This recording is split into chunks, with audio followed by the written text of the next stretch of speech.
તો સુરત રેલવે સ્ટેશનના platform number 3ની ઘટના કે જે આ ઘટના છે સુરતના રેલવે સ્ટેશનની કે જ્યાં સુરત ચાલુ ટ્રેને ચડતી વખતે અનેક દુર્ઘટનાઓ સમયાંતરે બનતી રહે છે।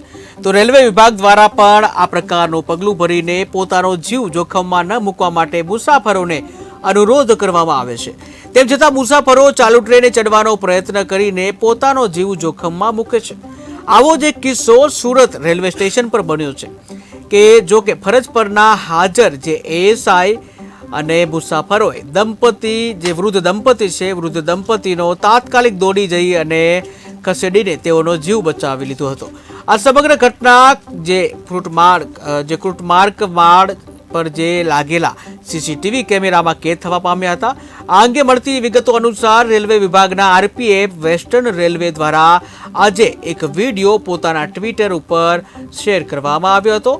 જ્યારે જે વિડીયો શેર કરવામાં આવ્યો છે તો સુરતમાં જે એક વૃદ્ધ દંપતી છે એ ગેપમાં ફસાઈ ગયું હતું, જ્યાં સ્થાનિક તૈનાત પોલીસે જાગૃતતા દાખવી દંપતીને બચાવ્યું હતું।